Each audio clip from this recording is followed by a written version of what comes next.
Welcome back to my vlog. Isang magandang gabi sa inyong lahat mula dito sa Lasak City. Very energetic ang ating minupusal distraction. Look for today's vlog mga karagrag dahil nako, ito na ang mga latest na nakakagigil, mapatas kilay ng mga paeksen ng pinagchichismisan ng ating mga kapitbahay mga karagrag sa naging performance ni CJ at lalo na sa kanyang intriga ko nung evening gown na ginamit sa press conference ng Miss Grand International 2024. Pinagbintangan si CJ mga karagrag na kapikat daw sa naging paggaw ni Jassy ba, yung naging, nung lumaban dito sa Miss Universe Thailand, wala daw originality ang pins, kasi gaya-gaya daw sa Thailand, sa pa-evening gown na ginamit sa press conference, mga buang gid sila. Yun yung magiging reaction ko mga karag-karag. Yung kuda lang sila ng kuda, putak lang sila ng putak. Sila nag-research mga karag-karag na yung gown na ginamit ni Jassy sa Miss Universe Thailand at ang gown ngayon na ginamit ni CJ sa press conference sa Miss Grand International 2024, parehong designer lang. Mga kurungkunghog yung dag ko, no? Maghahanap lang talaga sila ng issue na may iba to sa Pilipinas. Pag magantihan ang mga kurungkunghog, nako, magpa-playing victim o de nahalungkat yung kandidata nila na bitaw sa kanyang press conference evening gown, kapikat din sa naging pagaw ni Iliana sa Miss Earth, di ba yung may palugo system galore na tapos sila gaya-gaya din, ibot-ibot din, palugo din sa Miss Grand International. Sino nga yung kapikat? Na back to you sila, kinarma agad. Yung ba, yung bitaw, maghahanap lang talaga sila ng issue para may maibato lang talaga sila sa pins. Tapos, mabaktoyo sila, playing victim agad sila na binas sila ng taga-pins. Sila naman tong una-unahon.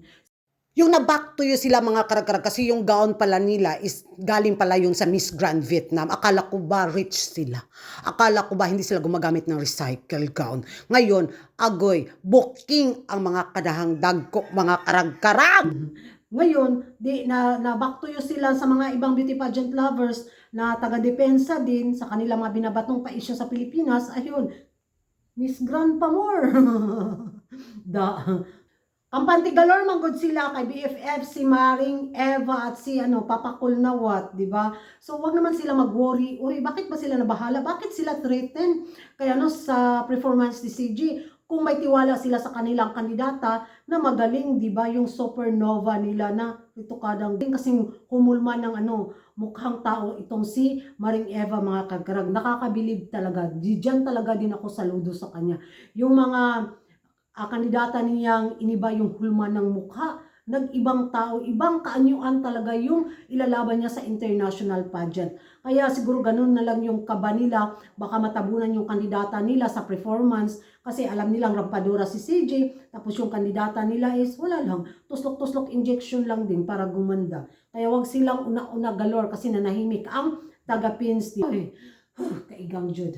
Huwag na silang matugkan, hubag-hubag o matagtiki. Kasi alam naman natin na secure na yung spot nila sa highest placement. Dahil hindi naman pwedeng ligwakin ni Papa Col yung pambato nilang si Supernova sa placement dahil na kung baka masira yung friendship galore ni Papa Col at ni Maring Eva, diba? Kaya dapat maging sila, proud na sila at maging happy na sila.